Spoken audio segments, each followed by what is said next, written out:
Good morning, good afternoon, good evening, wherever you are in the world. Welcome to this week's edition of the Athletics LLC. And as you can see, we have a very, very special guest. Our little helper, as it seems, Mr. Kai has joined us for a brief time, I'm sure. But how's everybody doing this evening? Everybody good? Everybody's good. Good. Spectacular. Oh, wow, we're spectacular. That means it's going to be a good one. So This is going to be a Birdman hand rub day. okay, all right. So let's jump right in. Let's start with a little college football sign stealing and scandal. Michigan Harbaugh, kind of he's always in the midst of something. So do you guys think this whole sign stealing deal is a big deal? Should they have been punished? And if they were, if you think they should have been punished, was the punishment enough? I says yes. Okay. No. Governor, what do you have for us, brother? Well, it's there's a fine line between love and hate, and I think when the news first came out, obviously I could have heard the collection of head coaches out there that were all kind of snickering. Are we really about to do this? Are we really about to go down this road? Are we thinking about the long-term ramifications of this? Because there's a saying that if you're not cheating, you're not trying. And everybody knows that sign stealing is a thing in college football, the NFL. It's a part of the game. The fact that the folks that have unearthed this scandal have gone to these great lengths to have video of this perpetrator on the sidelines and going through all of this.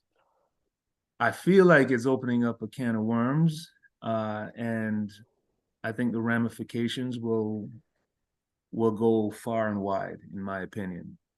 For me personally, I mean, I'm of the opinion that everybody does it, and I think any head coach out there that doesn't think that their signs are being stolen, or there are studies of how you are calling in your plays, you're smoking something. This is part of the game. So I don't think it's a big deal. I think it's a big deal because it's been exposed and it's been brought to the national conscience. So that's what makes it a big deal. And this is a world we live in now. Once you're able to see the evidence and you start blasting these things out on Twitter or on Instagram, and here's the guy and here's this, then it becomes a problem. Okay. Clyde? This whole situation is extremely petty. And since I'm the king of petty, people would probably feel like I would be on board with this. But this isn't the kind of petty that I typically co-sign. The governor used a very interesting word, evidence. There's enough evidence to see that Michigan stole some signs, sure. There is, as we understand it in this moment, zero evidence that it came at the direction or under the control of Jim Harbaugh. So people don't like Jim Harbaugh. He's one of these people that, rubs people the wrong way, and I get that. I think that the path that this thing has gone down is extremely short-sighted. First of all, to the governor's point, everybody's doing some version of it Because at any college football game, you can see at least 4 different idiots on the sidelines putting up fake signals. Yes. So if you're going to such lengths to make sure that you got fake signals, you know that everybody is attempting to and in the process of stealing your signs. Right. If Michigan had a better system, whatever. I just recently found out in the midst of this quote unquote scandal that sign stealing the way that Harbaugh and the crew did it is legal at college football. I mean, it's legal at high school football level and legal at the NFL level, but somehow specifically against a rule at the NCAA level. So if you're on the side that says, hey, it's a rule and they violated it, cool, I understand that. But you don't have any direct ties right now to Jim Harbaugh. And the reason that I think this is wildly short-sighted to suspend him indiscriminately like this is, and I think Sir Lucius will appreciate this would never happen in the SEC. The SEC would never choose to harm itself by throwing one of its premier products under the bus for petty malice. They may deal with it on a back channel. They may deal with it in a dark room somewhere, but they're not going to do this. And there are people literally calling for Michigan to be tossed out of the CFP over this. Okay, Michigan and Ohio State are still going to play. And if Michigan wins and then you toss them out of the CFP, what have you done to the Big Ten? So I don't understand all of these idiots clamoring for blood on this issue. It seems like a wildly overblown, minorly important issue. And they went out there and beat Penn State without the dude on the sidelines anyway. So as we sit here today, it is Wednesday night. There's going to be a court hearing on Friday. It's just so dramatic over something that literally goes on all the time. So, I'm not really with it. And I hope it gets reversed. And I hope I get to go see Michigan play Ohio State with a full throttle of their talents, both on the field and on the sidelines, and may the best team win. All right. Not you. I think this is funny, if I'm going to be completely honest. It's laughable. And the reason I say it's laughable is this. Every single college football team in the country steals signs. And as proof of said, immediately upon being accused and having, ocular proof that Michigan did this, immediately it was also unearthed that Iowa, Ohio State, and Purdue conspired to send Michigan's signs to Purdue to attempt to alter the result of the Big Ten championship game. So why is this laughable to me?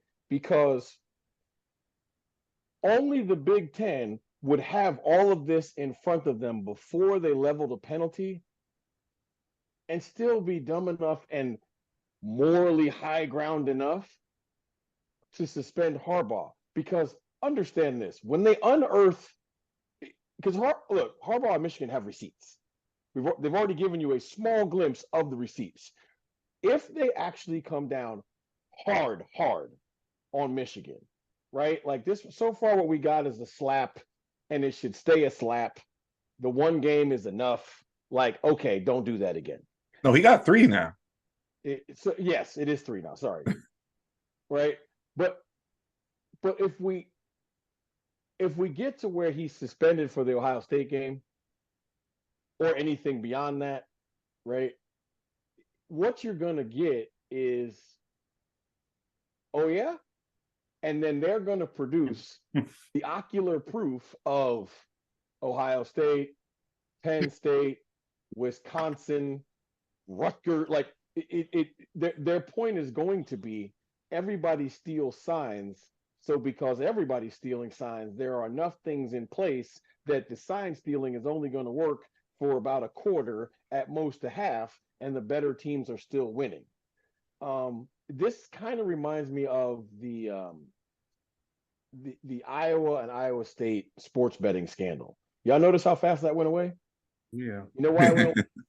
Because as soon as they start picking that scab, they're like, bro, we are going to have to suspend all of the student athletes in the entire country if we actually do this. Right? Because when they found out the betting scandal with Iowa, if they had that day just reverse engineered and every single student athlete that had DraftKings or whatever app on their phone, bro, we're literally we are getting rid of 75 to 80% of the collegiate athletes in the country. So I think this is in that same realm. I don't think they're really going to dig and they're really going to pick this scab because they're going to find out that every single frigging college football team in the country does this. I do find it very odd though. This is I think you guys will agree. This is prototypical NCAA. What Michigan is guilty of is cheating, but not within the parameters they allow you to cheat. You're allowed to sign steal, just not in person. Right. That is the weirdest set of rules I've ever seen in my life. So if you watch the whole game, right? If you watch you can set up a camera and videotape their side during the game, right? You can sign steal all you want, but you can't have anybody in the stadium doing it. That is bizarre to me. But here's the deal: it's the rule. Right? I know. I know. I understand it's bizarre, but it's a rule. And if you get when you talk about receipts, they were flying people to games to do this. For sure. That's illegal. Sounds like scouting to me. But it's not allowed. It's against the rules. Think what they're gonna if they dig deep in this, they're gonna find. Let me finish now. But see, but here's the thing. Then they need to dig deeper if they punish this guy. But then you can't say, first of all, there's no way the head coach didn't know. We're not that green. Right. We're not that green. But then the other part of it is this is like, we all live in the world of compliance. Mm-hmm. And we all understand that the head coach is responsible for all compliance issues underneath him. So whether he knew or didn't know, he should have known. And if he knew, he should have stopped it. And because he didn't, so of course they're going to suspend him. And see, here's the caveat to the whole thing. It wasn't the NCAA who suspended him. It was the Big Ten. No, right. It's the Big Ten. It's the Big Ten. Right. The NCAA doesn't want to touch this with a 10-foot pole. They don't. But at some point in time, they're going to have to. They're going to have to because according to things that I've read, the NCAA hasn't made the decision what they're going to do yet. See, Michigan got out in front of it and said, we're going to suspend him. Now, if the NCAA comes back, and maybe the NCAA comes back and says, hey, we were only going to give him 2 games. Now he's with Ohio State, right? Now that's not the problem. But the Michigan did what they're supposed to do in these situations, like, these self-imposed penalty deals. Right. Yep. They self-impose, and maybe the NCAA comes back, that was a little bit too much for him. But, I don't think there's going to be any big scandal either. I don't think they're going to go digging into this because there's too much to dig into. Too much. I don't think that anybody has receipts on anybody else, but we'll see. But wait a minute, what's the self-imposed? What's the self-imposed? Because Michigan didn't give him 3 games. The Big Ten gave him 3 games. You got to believe that Michigan and the Big Ten talked about it. Yes. Michigan's pissed about it. They're going to court to fight it. Yeah, I understand that, but you got to believe that there was conversations. Oh, okay. So you're right. It's not self-imposed, but the Big Ten is trying to get out in front of it because clearly they're trying to save, the 2 best teams in the league. Optics. Right. That's what it is. Like I said, the SEC would never. Probably not. Yeah, I don't know. It depends on who it was and how big of a deal it is. First of all, the SEC wouldn't turn each other in, so we'll start. That's what I'm saying. Okay. But if it got turned in and it got to be this big, somebody would get. They have to be punished by someone. All right, so then we got the other end of the spectrum. Jimbo, very rich man. Best gig in the world, right? I told y'all over a year ago on the show, if you hired me to coach NCAA football with a contract like that, I would do everything in my power to get them to fire me. I told y'all that. I don't think the man was just trying to get fired. I disagree. I And disagree. that's fine. I mean, If I don't you- think I will show you my shock face if you like that you disagree. But there's If no you- way. Okay, the man has some sense of pride. I And mean, there's no way listen. he was walking around trying to get fired. Listen, if you No. unfortunately spent any of your time watching Texas A&M play football over the last couple of years, there are numerous wild decisions in games that you're like, But here's the thing: like, go back and watch him when he was at Florida State. He did the same thing. Mhm. yeah, It's but the at same Florida Jimbo. State, he didn't have any incentive to get fired. Listen, I don't know But that just speaks to my point. Like, he had no incentive to get fired. He was still making bad decisions. Like, I think the issue here is everybody. I shouldn't say everybody. There's a lot of people that think that he did it on purpose. A lot of people, like, but what does this do to college football? Let's talk about something meaningful here. That's where I'm going with this. What does it do to college football contracts? You know, That's exactly where I'm going with going to this. be, somebody that's smart enough to go, well, we don't need to do this again. That's exactly where I'm going with this. There's somebody, I think it was ESPN, produced a chart. Like, the biggest buyout pre Jimbo Fisher was like $20 million. 21 million to Malzahn. Right. Gus Malzahn. This dude got $76 million buyout. The contract was irresponsible. It was stupid. I don't imagine what they thought he had accomplished to give him such said contract in the first place. But like, Governor, did he play for or make the CFP before he went there? Before he went to A&M? With Florida State, did he make the CFP? Yeah, with Florida State, and they got blown out. Yes. Yeah, with Jameis. With Jameis, didn't they? Mm-hmm. Jameis won. He won a national title with Bobby Bowden's. Was Bobby Bowden's crew, but Jameis and the crew got murked by Oregon in the CFP. Yeah, like 55 to whatever. I get my point is, what is it going to do to? Yeah, they never won it with Jimbo because no. My Jimbo's been there. He's been there for 5 years, right? Something like that. Yes, yeah, so the most hilarious part, and the CFP started in 14. The most hilarious part about this whole thing to me is they fired Kevin Sumlin for being better than Jimbo Fisher has proven to be. Oh yeah. And so the whole thing was irresponsible. Know all this, right? The whole thing was irresponsible, and A&M's getting what they deserve on this. Like, it's hilarious. The funniest part, right? Because I'm the agent in the group, so the devil in the details is where I really look. The most irresponsible part of this contract, and the part of this contract that I know that will this happened once and it will never happen again. Mm-hmm. Not only is Jimbo's buyout ridiculous, it is unaffected by the fact that he gets another job.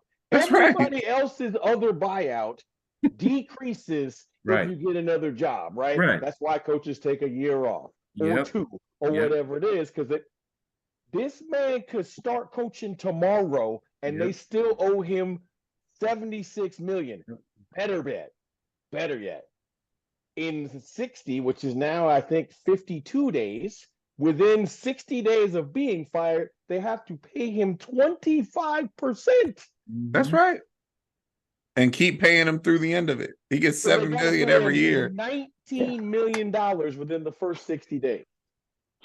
But here's the thing. Okay, I think we all know the details of the contract and we're all fascinated by the numbers. But what does it do to the game?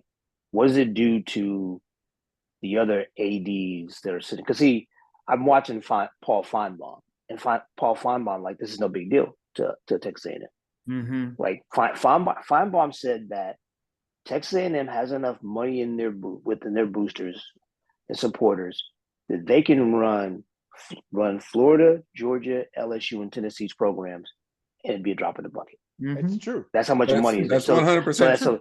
So the thing is while $76 million seems to be a lot to us, clearly it's not a lot to them. Yeah. No, or else they wouldn't. I want to answer the question. You asked me what's it going to do. I'm going to be completely honest with you. I think it's not going to do one thing at all in particular to Texas A&M. I No, literally clearly they don't care. I mean, because they got the money. somebody is in the room like, listen, I'll pay twice this money to get that bum gone. Like, who has the money to make that comment? And so Right. therefore, because that's like, I think contracts are going to be slightly different in that, like I said, I think there's a couple clauses that were allowed in Jimbo's contract that will never be allowed again. But I don't think the ridiculous and irresponsible spending are going to stop, because let's be clear. When Texas A&M goes after Urban Meyer, they're going to pay him more money than they paid Jimbo, right? And I picked Urban, right, just because I know he's available. But whoever it is, right, they're going to have to pay that person more money, and they don't care. Yeah, I don't think it's going to have a big overarching change on much of anything. Listen, the people that have it and care are going to spend it on these silly, stunts and shenanigans. I mean, it's insane, but what's everybody's favorite term in America? Market value. You're worth it if you can get it. The thing that's just, you go back in hindsight is the extension. Yes. That's the part. See, that's the part that got me too. Yeah. That's the part. Oh my gosh. Yeah. So he has a great year by, okay, he's In got COVID. Yes. In COVID. Yes. The wild part about the extension Let's is lock him down. we've done this before too. Oh, When not one but two schools did that with Charlie Weiss. Notre Dame after 1 year, right? And then Kansas after 1 year. Yeah. Both did ridiculous extensions for that. Yeah. Like, Charlie Weiss is still being, I want y'all to understand this. Yes. Charlie Weiss is still being paid by both Notre Dame and Kansas.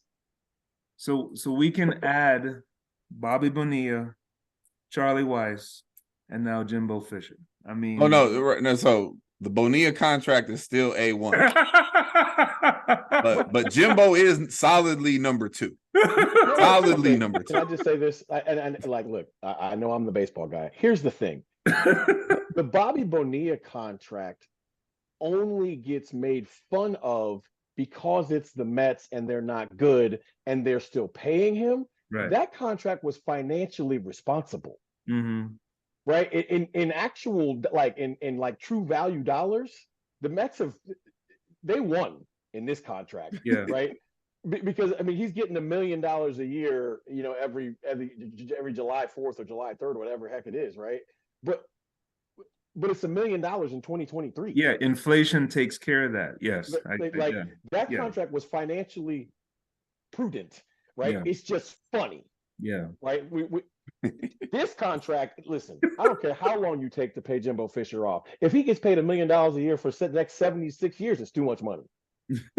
Listen, Jimbo should just go ahead and go on back to West Virginia, coach West Virginia, and buy the state. You know what I mean? Go to Congress, do whatever he gonna do. But I promise you. Yeah, I don't think he has the skill set to end up on Sports Center as an analyst. So we'll see what happens. I want people to understand Jimbo Fisher got a raise this year because in the next 57 days or 53 days, he's going to get $19 million. $19 million. That's right. No, bro, I promise you, I be kicking on sides. I be going for every 4th down. Fire me. Please fire me. See, well, hey, maybe you might do that, but like, I got too much pride. There's no way. Yeah, I'm trying to win. No way. I'm trying to win. Listen, you can try it first, but it's A&M. No, you can. I'm trying to win every year, all the time. But every decision I make is solely going to be about being aggressive and trying to win. Let's keep it in the realm here, right? Mm-hmm. Let's not think that what's going on over in Austin had nothing to do with this. Absolutely. Sure. Because when my man Steve is 9-1 and they're not, that's a problem, right? That's a big problem. Big problem. So let's not act as if what's going on in Austin didn't have a lot to do with Jimbo sitting at home collecting millions of dollars. Right? But that's all about the inferiority complex that exists, between those two specific places. Because last I checked, Texas hasn't done much of anything either. They're having a good season. But Yeah, but they're having a great season compared right now. no, to I what's understand. going on in Right, and in comparison. and that's the talking point. Okay, we're not talking about what Texas has been the last 5 years. We're not talking about what Texas A&M has been about last 5 years. We're talking about what's Yes, going this on in year. Austin, the excitement, Mm-hmm. the fever pitch, the Mhm. recruiting, and all that stuff that's going on. There's a lot more money being invested in the football program at A&M, and they're not very good. I was about to The say AD, the recruiting the was AD better at A&M. yeah, They had the number one the AD recruiting at class A&M, twice. the AD at A&M said it like this. He goes, there's 2 lanes on the highway, and the speed limit is 75. He goes, we're in the passing lane going 45 miles an hour. He Right. said we're neutral. We're in neutral. Which is absolutely wild. we don't belong in the lane. Like we have no business in the lane, right? So these have been very extensive conversations. And Yeah. again, Oh, man. I believe in my heart that what's going on in Austin Mhm. is a big reason why, like one of you guys said, I will pay double to get rid of this guy. We're Oh, done. yeah. And when you know the kind of money they have there, and I know this is ludicrous to say, but 76 million is a drop in the bucket to them. Yeah. Oh, no, it is. Yeah. Everybody knows that. The Yeah. war chest they announced before that game. Did you hear about that? Yep. Mm-mm. It was like 120 million or something like that. Yeah. Just here you go. Yeah. Yeah. All right, so we're going to move on. Okay. Max Siegel, new contract. The governor's rubbing his temple. Okay. So what are our thoughts on the new contract? Do we think that Max is doing what Max should be doing, what USA Track and Field to deserve this? And let me throw this out there that if Max has this contract and has this salary, Max is kind of the guy in charge of raising the funds to make sure he gets paid. So we'll let the governor, since he was rubbing his temple on this, get the ball rolling.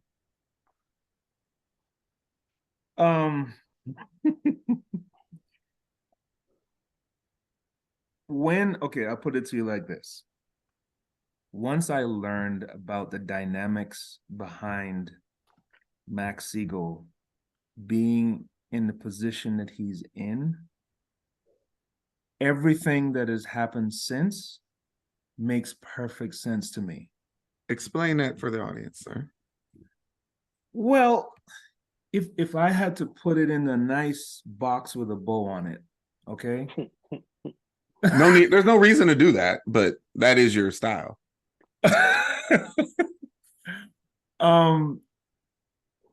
If you're a corporate entity that wants to make sure that you have equity in track and field in the United States, and you can have someone who, whether it's you're paying directly or indirectly, because no one is saying where this money is coming from, are they? Right? So if the goal is to make sure that your entity is at the forefront and there's no one else that can come in and top you or outbid you or whatever, you have to make sure that the person in charge is paid handsomely. You have to make sure that person stays where he or she is. And I'm being very vague, but I'm being very to the point too. So the money that is being paid to Max Siegel is worth it to the corporate entity that wants to make sure that it stays right where it is, in control of USA Track and Field. And that's how I'll leave it at that. All right, Clyde, what do you got? I actually like Max a lot, and I think he's doing the job the way that the people that matter in the space want it done. Right. Yes. And so it's hard for me to criticize that See, here's the thing. When it comes to USA Track and Field, there's always a lot of things to criticize. And there's a whole lot of things that we all know can, should, and would be better, right? The problem is I have a really hard time being on the side of people who complain when they don't take any action, they don't take any, steps to control their own destiny. Right. So the losers in USA Track and Field are the athletes. And they seem to be perfectly content with being losers in this equation. I mean, every now and then they chirp on social media, they got Twitter fingers, and all that's cute. And before Twitter existed, it was a different generation doing the same whining and complaining over very similar issues. So Max didn't create these problems. He damn sure isn't going to fix them. And the people with the power to fix them are the athletes. So until the athletes start taking themselves more seriously on these issues, I'm not going to sit here and shoot at Max. There are things that you can point to that Max has done well and have made better. And if you want, the minimal progress that you're seeing in the system, then cool. Like I said, every year that the taxes come out, people like to complain about his salary, but his salary is approved and voted on. Yes. Part of which the athletes approve through the AAC. So, I'm not here for the whining. I'm here for real change and real action. So if you really are upset about some things, then do something about it. And people like me will be on your side. But if all you're going to do is whine once or twice a year, I'm inclined to tell you to stop bitching and just go race, I guess. Not you. What you got, man?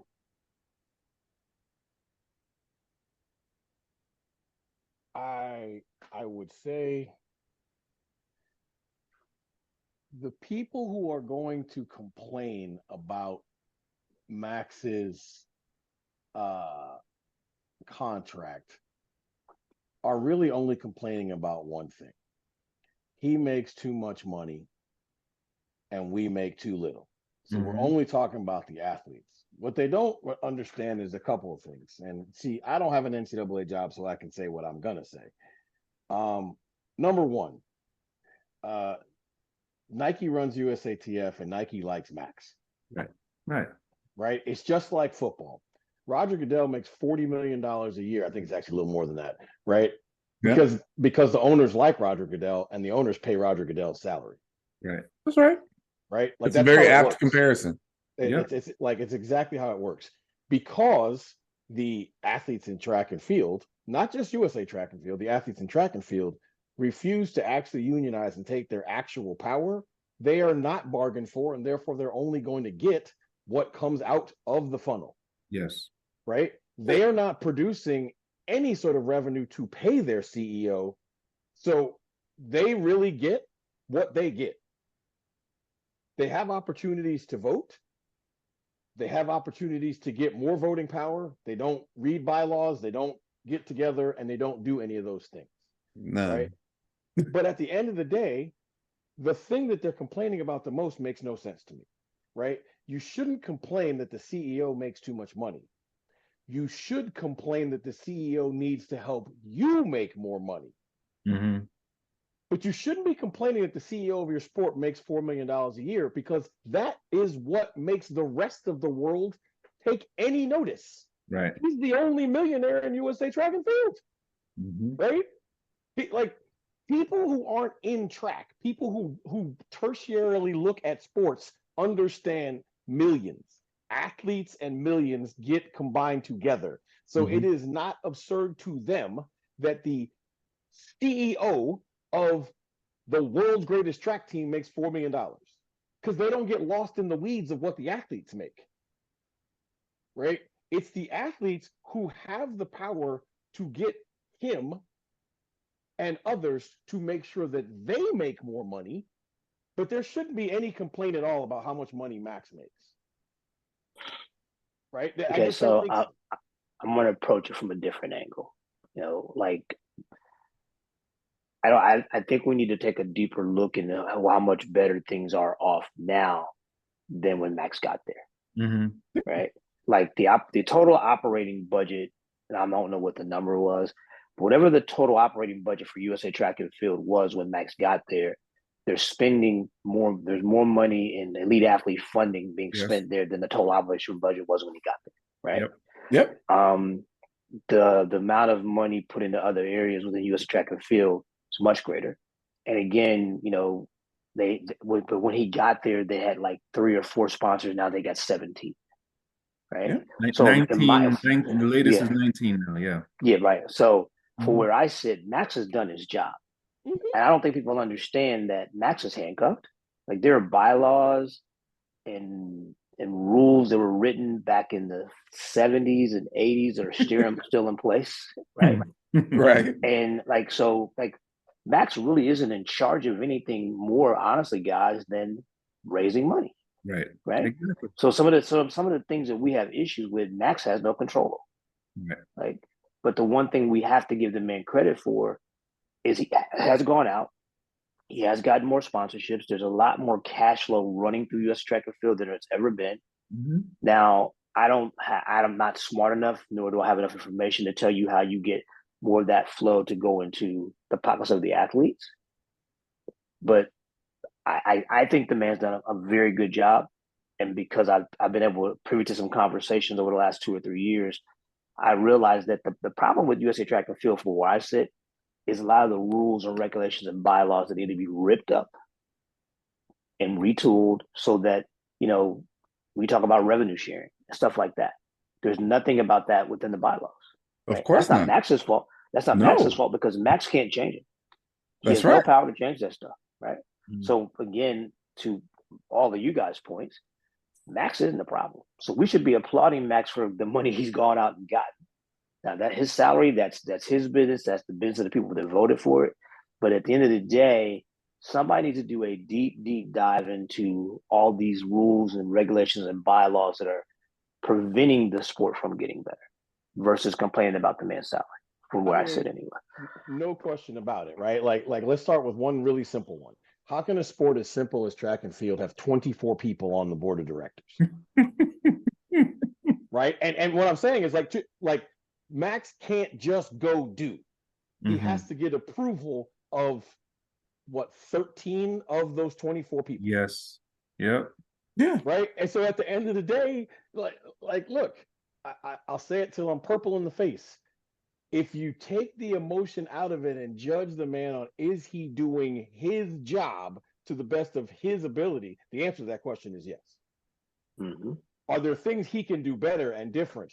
100%. Everybody can do things. But that's and again, see, that's what I said. That's everybody. But I think the biggest issue with him is, guys, trust me, the man's handcuffed in a lot of ways. Mm-hmm. Because like you said, so you got this thought and idea, and then now you got 24 people saying, nope, we're not doing that. Yep. Because it affects 2 or 3 or 4 of them in some way. And, Mm-hmm. you know. And 12 of the people that wouldn't start with, every answer starts with, well, we've never done it that way before. Right. Or, And that's what we've always done is, right? Right. And that's like, I've been in that room. I've been on that board. Listen, it is difficult to get anything done. Well, And you know, I know the 3 of us deal with that on our jobs, right? Yes. But see that, and that's you why go to your administration and say, we never done that before.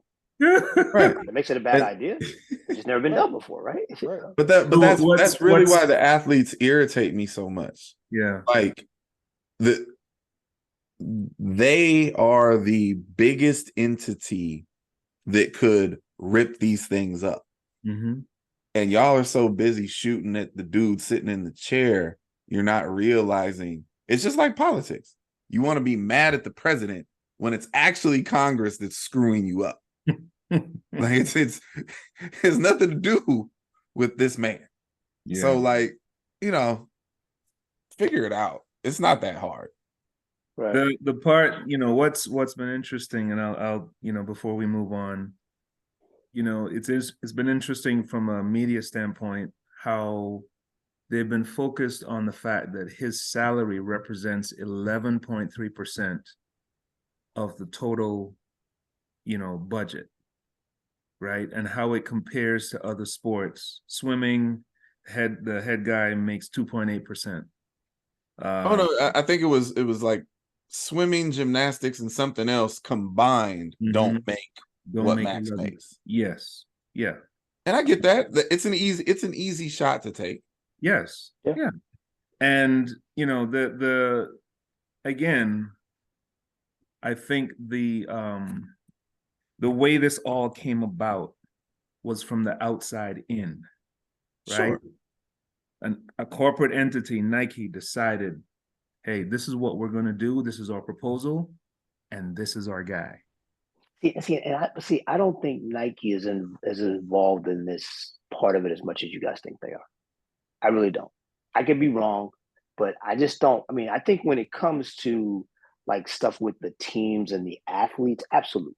Yeah. I've sat in that meeting where so and so needs to run the relay, so and so needs to anchor the relay. Yeah, That's a different Yes. call. But I think in this situation here, I don't think Nike's as much behind this as you guys think. Again, I think that the man is an incredible fundraiser. Mm-hmm. He's proven that. Yes. The man has shown that he can go out and raise the funds necessary to make it better, and he has made it better. Right. I think the issue is that and maybe somebody needs to get the bylaws and read through them and just start tossing them out. But the problem is, like Not Chu said, like who's going to change it? Because like we never done it that way before. I was in a semi-heated discussion after the announcement came out that Max got a new contract about it, right? And this person was just very anti-Max. And I said, I'm just gonna ask you a really simple question. If you have an answer for me, then I'll listen to the rest of your soliloquy. Let's pretend that we snap our fingers and make Max's contract $500,000. What the hell is 3.5 million going to do for anybody else? What you going to do with the 3.5 million? Because everybody's lives going to get better magically. Because it's not like it's going to go to the athletes. See, now Well, it just depends. It depends on where the money goes. It depends if it goes on to the athletes, yeah. If it goes to the athletes, yes. That is that. And here's the sad part, right? $3.5 million would actually be sort of life-changing in track, as bad as that is. But that's the point, right? That's the point. That's like we shouldn't be squabbling over these table scraps. That's the point. See, and the thing is, like we've said this a million times, and we're gonna say this one before. Like, it isn't about Max's salary. Okay, when it comes to the issues we have in track and field, Max was hired to do a job, and from where I sit anyway, I'm opinion he's doing it well. The problem we have is there again. The things that are in place, the structure that's in place, he can't do anything about it. He didn't have the power to do anything about it. Yeah. I mean, let's be realistic. Like, he really doesn't. He's not in control of anything. Like he doesn't determine who the coaches on the staffs are. He didn't even determine who the relay coaches are. No, the funny part is like this whole system was put together before he was It was put together by a CEO, Olin Cassell, and he put 24 people on the board because they were all his cronies, and they would therefore make sure he was never ever voted out. Hey, we're gonna move on. Way too. Hey, I didn't say it wasn't true. I'm giving history lessons. Listen, the fact of the matter is simple. People hear the word CEO and think that it works like normal CEOs, right? And it's not that way.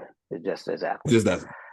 All right. So supposedly, our friend Anson Henry was quoted as saying, in some video he did, that drug testing is ruining our sport. Not sure what Anson was getting at there. Okay.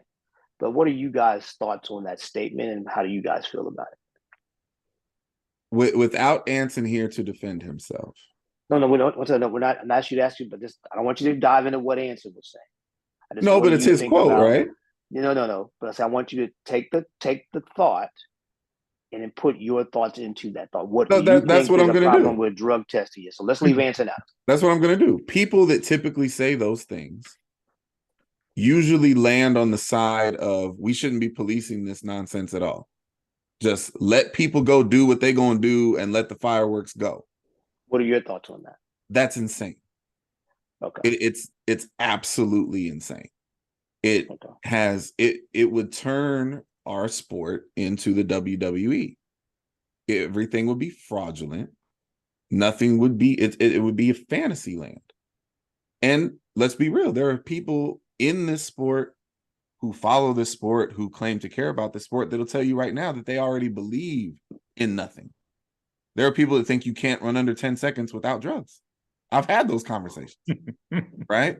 So I'm not going to feed into the idiocy of let's have a free-for-all, because every time person X gets busted for doing something stupid in the drug realm, right? Be it an actual positive test or a whereabouts violation or whatever. What's the narrative? Oh, the stuff's killing the sport. Where's the evidence of that? We love to say things with no evidence for them. Where's the evidence that that we lost fans because Christian Coleman had to sit down for a while? Like, there's no evidence for these things. It's a cute narrative to say, and if one of your athletes that you like so happens to land themselves in these type of hot waters, then you can pick up a microphone and say whatever you want. But the sport can't have integrity without a serious attempt at drug control. Right. You just can't. I want to go next So, because my not answer you. is short. There's nothing wrong with drug testing in the sport. There's something very, very, very wrong with the reporting of the sport. We report drug testing and it makes ESPN immediately, but we do a terrible job of reporting and pushing forward all the positive narratives that happen in the sport.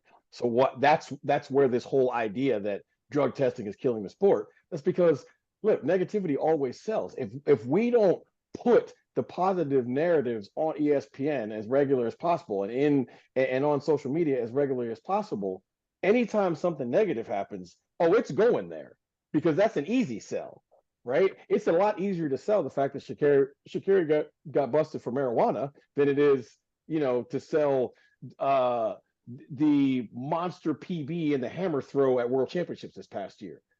But if we did a better job of pushing those narratives, the drug things wouldn't be blips, because there's not enough of them, right? There really aren't enough negative. This ain't the 80s and 90s where big people all the time, right? This is not a big thing, but it's the only thing that gets reported because we don't report our own sport very well. I'm out. Governor? So I'm gonna go from I'm gonna pull out my dusty sports management master's degree at Florida State. Okay. And the one thing that stood out to me way back when I did my degree there, the NFL, NHL, Major Leagues, NBA, all collectively made a decision to create the substance abuse policy. Nobody knows in that watches any of those sports what the substance abuse policy is, or what is included in the substance abuse policy. And the whole idea behind that word, that box, right, is that we need you, the fan, to understand that he's going to sit out for 3 or 4 games, 6 games, whatever it is, and we're going to move on with our lives. We need you to not pay attention to this. He violated the league substance abuse policy, and we're moving on. Okay? Track and field dwells. It is big. It is big news. Oh, did you hear what happened? Did you hear this? Did you hear that? And so that becomes the news story. Mm-hmm. So to Clyde's point, if you're going to get fans, sponsors, corporate entities involved in the sport, and you're going to keep them involved, and you're going to make sure that folks focus on what's happening on the track, on the field, right, on the roads, you got to be able to box that up. We caught him. He's doing his time. By the way, we've got a race coming up this weekend. I need you to focus on that. And that's where if I'm not sure what context Anson was talking about. Yeah, me either. But if I'm saying something like that, that is what I would be aiming. That would be what I would be talking about. The fact that it takes up all the news. It's the sensationalism of it all. Yes. Right. Yes. It's the fact that, like a football player tests positive for marijuana. Mm-hmm. We all assume that's what it is. Yep. But he violated team rules. He violated team rules. Right. A guy goes to the NCAA championship and tests positive for marijuana in track and field. He tests positive for marijuana. Like exactly. It's sensationalized, right? It's sensationalized. And I think that is the reporting of it. It's the sensationalism of it. And I think that the issue we have is why there's some people out there that think you can't run sub 10 without being on drugs, because every time somebody's popped, there's somebody saying they're all on drugs, right? Yeah. Whereas we know that's not true, but there's the people out there that want to sensationalize it and make it that way. So, all right, so we've seen the African nations begin to put up big marks in the sprints. Do we feel that the African nations could become as much of a force in the sprints as they are in the distances at some point? Or is it just like another flash in the pan situation where we had the Kenyan 400 hurdler that showed up and then they disappeared? So are the Africans here to stay, or they're going to be around for a little while and disappear again? Will they become a force in the sprints as we move forward? Not you.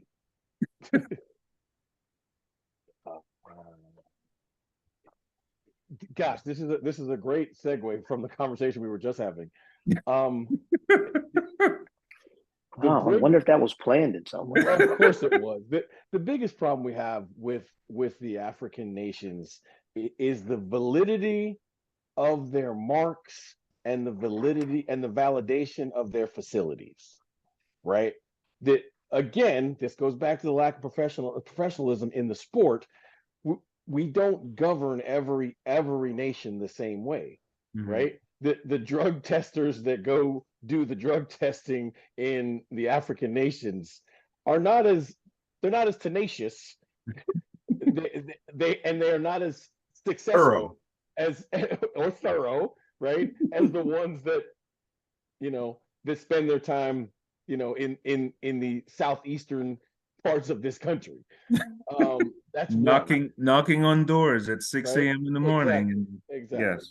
Right. And then the other part is the track and field ratifications and the timing system ratifications that are currently happening in the African nations are just, again, not at the same par snuff level as happens in Europe and as happens in, honestly, the rest of the world, right? And I think it's probably half laziness, half payoffs.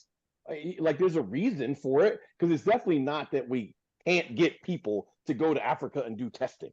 That's not it, right? But at the end of the day, the reality of it is that you can't in good conscience not look a second or third glance at any mark that happens by an African sprinter on African soil, because those marks have proven to be relatively fugazi. Okay, so I would like to say that not all. You did a miraculous job, a marvelous job of getting your steps in and walking around the block. I'm trying to lose yes or no? Can the Africans become a force in the sprints like they are in the distances? Yes or no? No. Thank you. All right, Clyde. It wasn't a yes or no question, by the way. It definitely was. It definitely wasn't, but that's okay. Well, your rant had nothing to do with the question. But go ahead. It had everything to do with the question. Context matters. Anyway, yeah. Go. My instinctual answer is I hope so. I'm here for the Tobogos, right? Right. I'm here for it. I really hope so.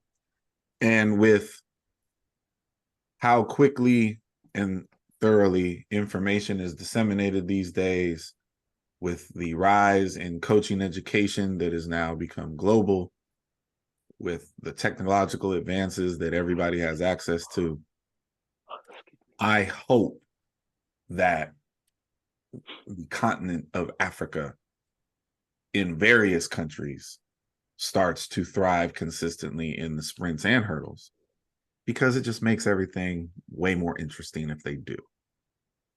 Do I think it's going to happen? No.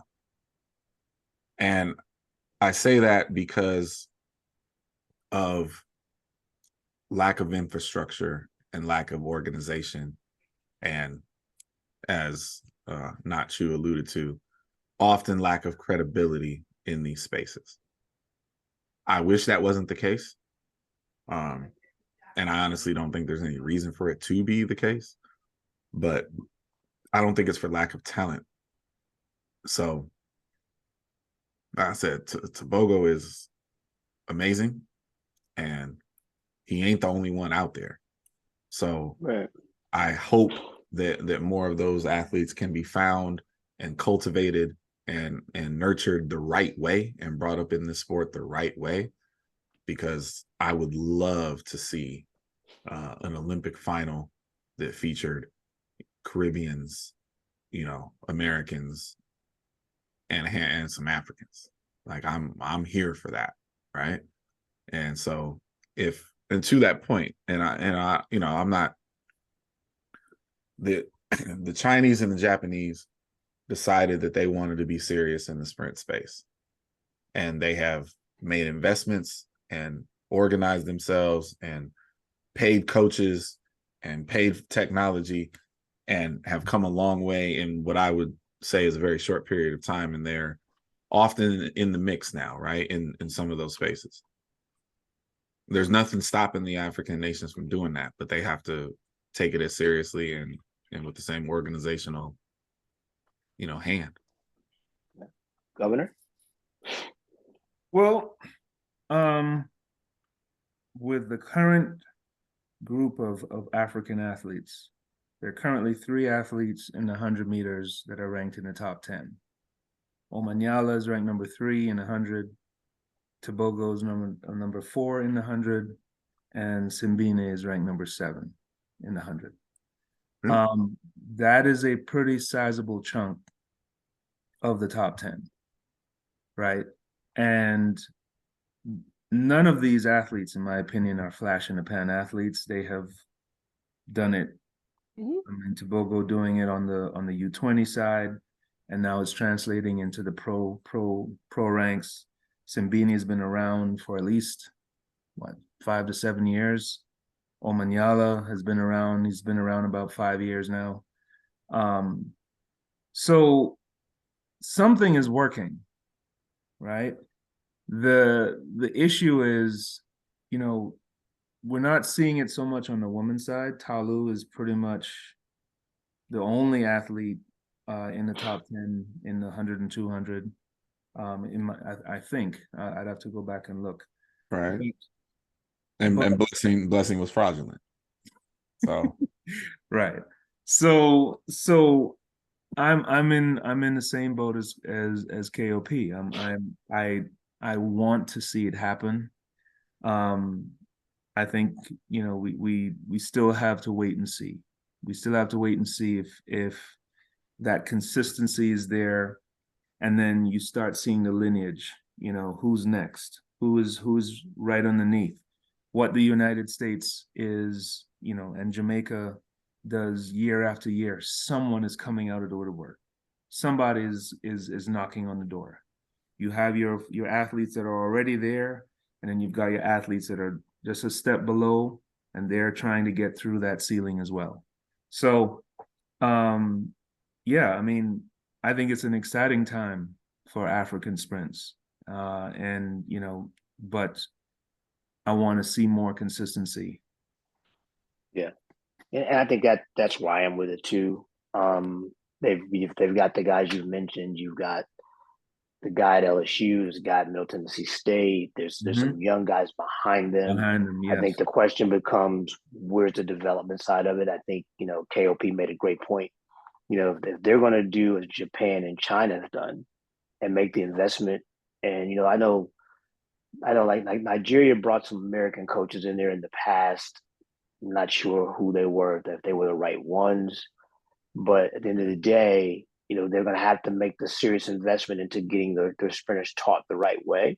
Right. And if they make the investment, they could absolutely be a force. But like I think not you and KOP both said, a lot of talent over there. Yeah. A lot of talent. I think if I had to say yes or no right now, it's no, because I don't think they're organized to do it. I think they just got the two or three they're kind of figuring it out. Yeah. But if they ever get the masses together, boy, and they're properly managed, though, they're a problem. We know the talent pool is there. Yeah, we know that. Yeah, they're a huge problem. I mean, yeah, but isn't that devil always the detail? I mean, the governor and I have said this for, I don't know, the better part of 20 years. If Cuba ever decided they really wanted to be good at all the events in track and field, like, oh my gosh, they'd be as big a problem as anybody in anything. Yes. Right. Like I was showing my youngest on the map yesterday how big of a country Cuba is in comparison to, Jamaica, Cayman, Grenada. It's like it's the biggest Caribbean country. Yes. Yeah. Okay. All right. Well, we're gonna move on, and we're gonna have a question and answer session with the governor. And we're going to ask the governor to be a little bit more spontaneous this week. I know it's hard for you, but all right. It is simply your turn, my friend. All right. Okay. Ready? Get all your distractions away from you. There you go.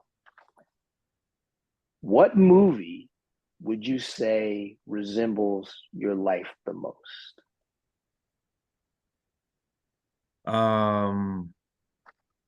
It's a hard question. That's a very hard question. Boy, see, you're killing me now.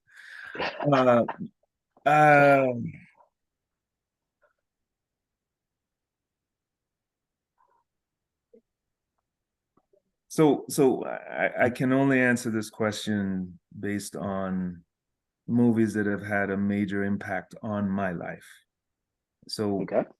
One that is coming out of left field is a movie called The Professional. Great movie. Okay. Great movie. I'll leave it at that. Okay. Are you a morning or night person? Night. Okay. What coach or coaches influence you the most in your coaching style? Coaching style.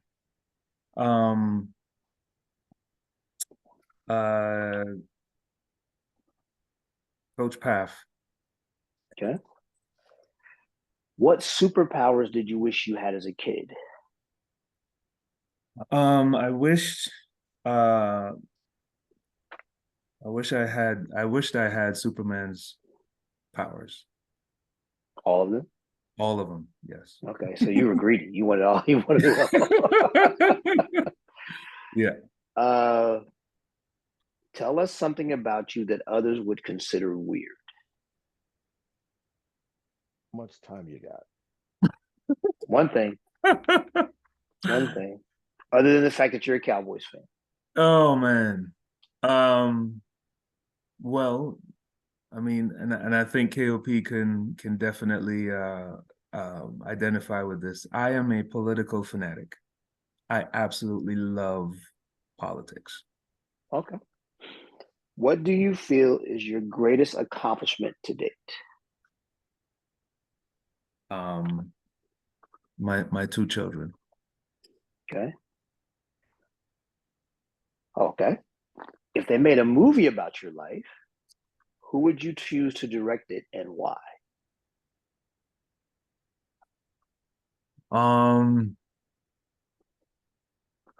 I would choose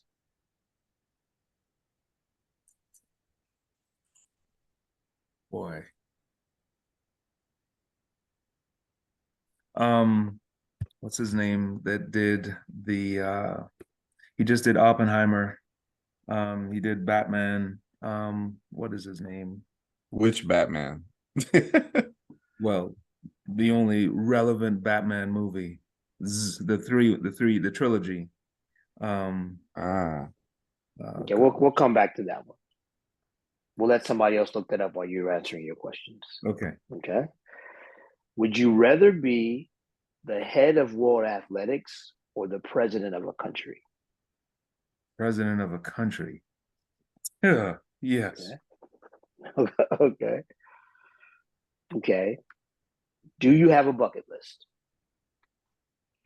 Yes. Okay. So have you crossed anything off of that list lately? No, I haven't. Okay. So like Africa is on my bucket list. I still, that's the only continent I haven't been. And I'm Okay. still going to make it. Was one thing you remember your mom always saying to you when you were growing up?